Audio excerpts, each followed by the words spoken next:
Je vous pose la question en début de podcast. Qu'est-ce que vous avez mangé pour déjeuner? Ou plutôt, je poserai la question différemment. Qui a décidé que c'était surtout des œufs, des toasts, du bacon?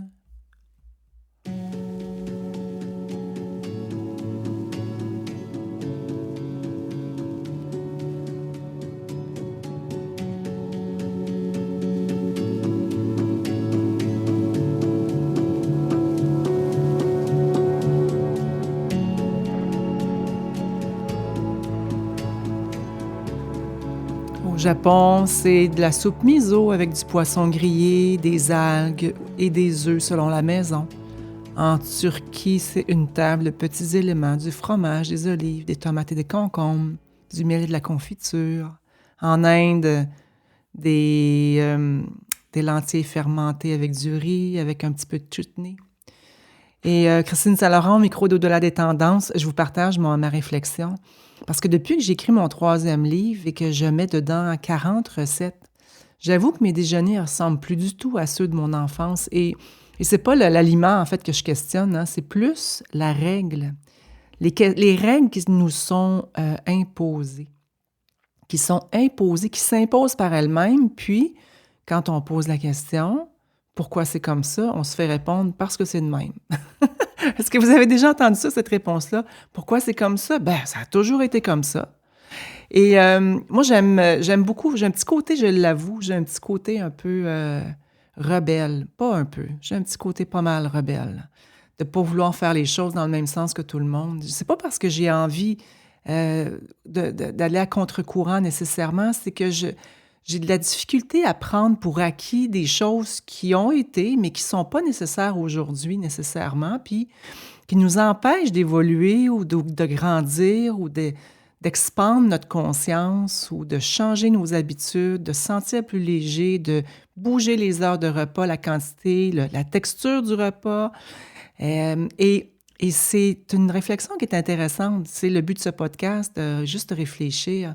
Est-ce qu'il y a des règles que vous portez, que vous avez, que vous inculquez ou que vous mettez de l'avant sans même vous en rendre compte?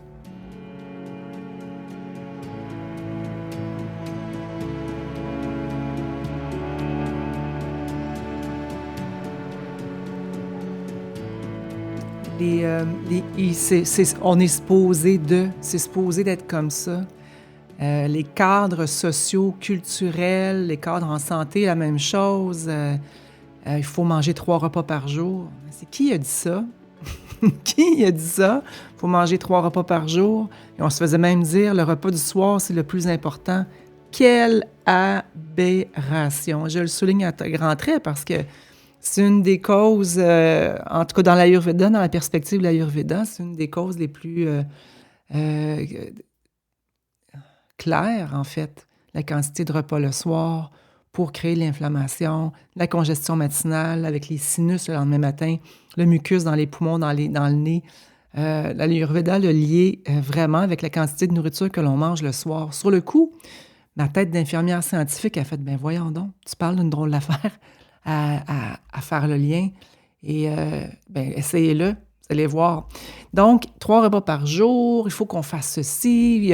Et puis là, j'en aurais, puis j'ai le goût de vous lire, inscrivez-le en commentaire. Il faut être productive dès le réveil. Il faut se lever tôt sinon on est paresseuse. Si je pense à moi, c'est parce que je suis nombriliste. Si j'aime les gens que j'aime, si je dis que j'aime les gens que j'aime, il faut que je sois disponible tout le temps. Je ne peux pas penser à moi en premier. C'est intéressant de voir à quel point on a été conditionné. Donc, conditionné à être, à faire et à s'imposer des choses qui résonnent peut-être un peu moins en ce moment.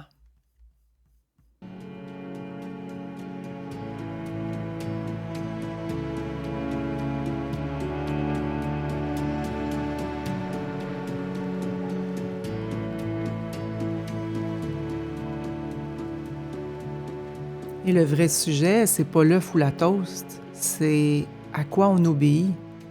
Qu'est-ce qu'on met, nous, comme règle, comme chemin, comme parallèle de chacun de notre côté, qui nous nourrit profondément. Personnellement, j'ai trouvé dans les derniers mois une façon j'ai changé complètement ma perspective entre autres des repas, mais ce que je mange le matin, c'est vraiment complètement... Vous allez voir dans le livre les recettes que j'y ai mises, c'est celles que moi je prends, c'est ce que je me fais. Et des fois, ça fait du bien prendre un œuf avec des toasts, oui, mais en même temps, ce matin, moi, ça a été une soupe thaï avec des protéines. C'est littéralement ce que j'avais envie de manger avec une base de bouillon d'os. Ça réchauffe, ça sustance, c'est vraiment magnifique. Et je dis ça parce que je pense que collectivement, on est rendu là, qu'on se rend compte que ce qu'on pensait qui était vrai n'est plus nécessairement vrai. Ça revient aussi à se ramener vers l'authentique, mais à quoi on obéit le matin? Parce que le matin, ça révèle notre relation au contrôle. Faire comme il faut ou bien s'écouter. Est-ce que vous avez faim le matin? Si vous n'avez pas faim, pourquoi manger? Hey, peut-être que vous faites partie de cette génération-là aussi, hein? Le matin, c'est le déjeuner, c'est le plus important. Il disait ça pour le soir aussi, là. Il disait d'ailleurs de manger de la viande 3 fois par jour, ou substitut. Et, c'était le matin, il faut vraiment manger avant d'aller à l'école, même si on n'avait pas faim. Alors, on nous donnait du lait froid avec des céréales qui est sucré, qui étaient sucrées, avec fluo aussi, avec des petits ronds fluo ou un toucan sur le dessus de la boîte. Et on lance pas la pierre aux parents, hein. C'était pas ça. C'était les années 80, c'était comme ça. Mais bref, il y a des tendances et il y a des choses que l'on pense qui sont vraies. La vérité absolue qui ne l'est plus. Et, euh, et c'est de là le point de se ramener à la boussole intérieure, à voir exactement qu'est-ce qui me fait du bien. Est-ce que la salade, c'est bon pour moi en janvier? C'est un exemple que je prends souvent, mais l'Ayurveda nous le ramène tout le temps. Qu'est-ce qui te fait du bien? Qu'est-ce que ton corps te dit? Quels signaux il t'envoie? Est-ce qu'il y a des petites douleurs? Est-ce qu'il y a des petits inconforts? Y a-t-il des choses que tu pourrais écouter? Des secrets que le corps chuchote jusqu'à temps qu'il crie et qu'on peut écouter pour guider ce qu'on a envie de faire. Arrêter de suivre les tendances et les modes.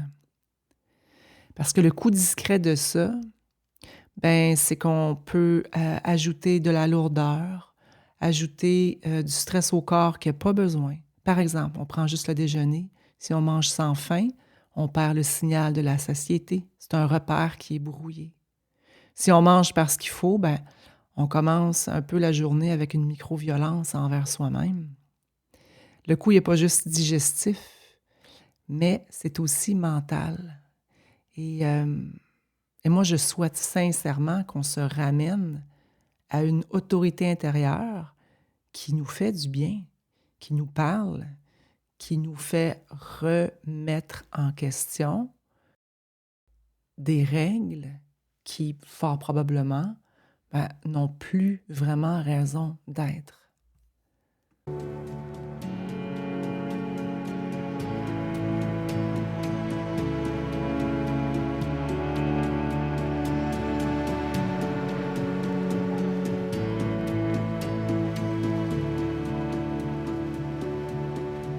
J'avais quelqu'un qui était au service à la clientèle d'un garage de voitures une fois qui me dit « Ah non, moi j'aime pas ça aller voir YouTube. J'aime mieux m'asseoir devant la télévision puis on décide pour moi ce que je vais écouter. » Ça m'avait donné un petit choc parce que c'est un peu ça, hein, c'est de se laisser décider pour nous. Il y a aussi une question peut-être de facilité. Et à travers les écrits ancestraux, à travers que j'aime beaucoup, hein, les Védas, j'ai des livres partout de ça. Pour moi, c'est pas juste l'Ayurveda, c'est au-delà de ça. Quand je dis au-delà, c'est pas en haut, pas en bas, c'est beaucoup plus large que ça. C'est de se ramener au cœur de qu'est-ce qui nous fait du bien. Mais la première clé pour y arriver, c'est de s'observer. Observer ce que l'on ressent. Observer l'effet d'un aliment X, observer l'effet de faire une action X. Et si on ne s'observe pas, c'est comme si on prenait le GPS, puis on disait « va-t'en là », mais il ne pourrait pas savoir d'où on part. Donc, c'est comme un peu l'œuf ou la poule, mais le pilier de base pour commencer à se comprendre, comme l'amène l'Ayurveda, c'est vraiment de savoir d'où on part. Et pour poursuivre un petit peu la réflexion, on part de où? Qu'est-ce que ça me fait quand je mange ceci, quand je mange cela? Qu'est-ce que ça me fait dans le corps? Est-ce que ça m'amène de la joie? Est-ce que j'ai une légèreté après avoir mangé? Est-ce que ça me remplit ou ça me juste... Est-ce que ça me nourrit profondément ou ça me juste remplit? Et dans le temps que je faisais de la consultation, la première chose que je faisais en tout premier lieu, c'était de demander aux gens de s'observer parce qu'on oublie clairement, on se rappelle ce qu'on a mangé ce matin, mais on ne peut pas se rappeler ce qu'on a mangé puis qu'est-ce que ça nous a fait il y a de ça, par exemple, 2 semaines.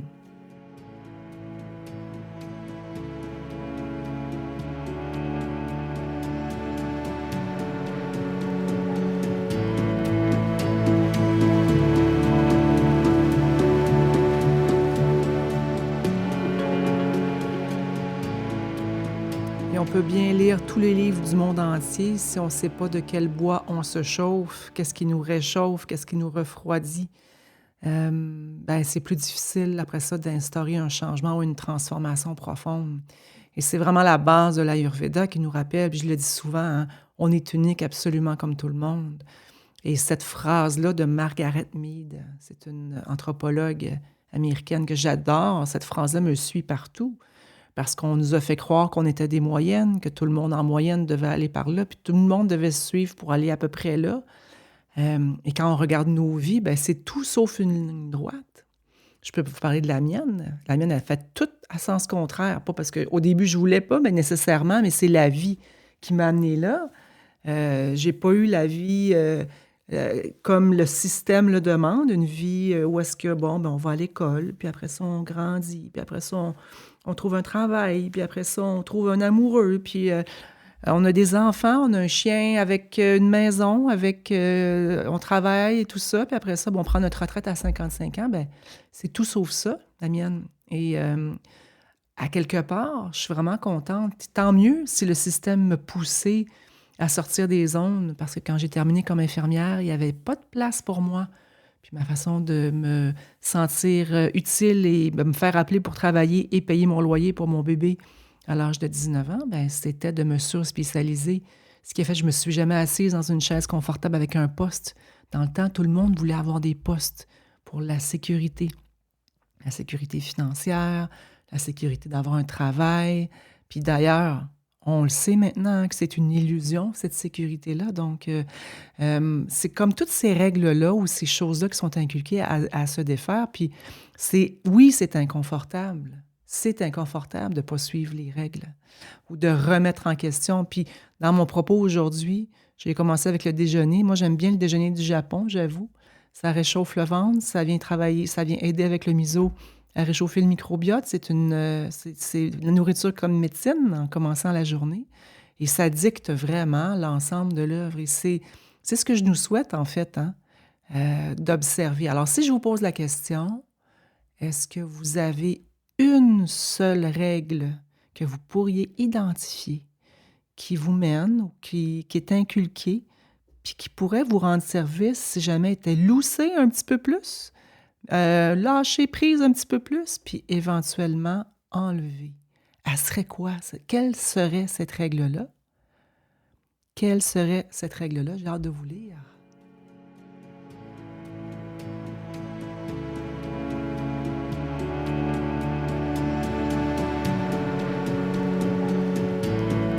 Et pendant la petite pause musicale, je réfléchissais quand j'étais infirmière en cardiologie, quand j'ai fini comme candidate à l'exercice de la profession. J'étais dans un hôpital spécialisé au niveau cardiaque et je me rappelle très bien de dire « Monsieur Tremblay, là, vous venez de faire un infarctus, vous devez arrêter complètement le beurre et ne manger que de la margarine. » On disait donc aux gens de ne pas prendre de beurre et de prendre des gras trans. Et qu'on reconnaît très bien aujourd'hui que c'est problématique. Donc, il y a eu une guerre aussi de plein de choses, hein? Une guerre de lobbying entre l'industrie, laitière et celle qui poussait la margarine. Bref, on ne rentre pas nécessairement là-dedans, mais ce que je veux dire dans tout ça, c'est que les modes changent, hein, les tendances changent aussi. Puis, c'est un peu choquant dans le sens un peu sous choc de voir que les guidances deviennent la science infuse comme si c'était le prêtre des années 80, des années 20 qui était en haut de son jubé puis qui disait au monde vous ne recevrez pas l'absolution si vous ne faites pas 28 enfants. Et il y a un côté moi qui est un peu rebelle par rapport à ça. Donc, c'est pour ça que je prends position sur développer sa boussole intérieure, développer son observation, développer sa capacité de se comprendre et d'arrêter de remettre à l'extérieur de soi les façons de venir se rééquilibrer. Et l'Ayurveda est vraiment là-dedans. C'est vraiment le cœur et le corps de ce que c'est. Donc, je vous invite cette semaine à regarder, est-ce quelque chose que je fais d'emblée sans me poser trop la question? Est-ce qu'elle me rend service? Est-ce que ça me fait du bien? Est-ce que j'aurais envie de quelque chose de différent? Est-ce que je m'offre la place pour quelque chose de différent? Et si vous avez envie de me rejoindre dans le début de l'aventure, Origine, c'est le cœur aussi, je termine là-dessus. Origine, c'est vraiment le cœur de ce que j'ai envie de développer, ce que je suis en train de développer. Une boussole intérieure à partir de l'Ayurveda pour se comprendre. Ça commence au mois de mars sur le site christinesaintlaurent.ca. Cliquez sur Origine pour laisser votre nom. Ce sera une petite cohorte de 350 personnes seulement pour débuter cette nouvelle façon de se comprendre et d'intégrer les enseignements ancestraux. Et d'ici ce temps-là, je vous souhaite une belle semaine. J'ai hâte de vous lire, je l'ai dit 3 fois. Dites-moi, c'est quoi la règle que vous remettez en question? Et je vous retrouve la semaine prochaine pour un autre épisode du podcast audio Au-delà des tendances.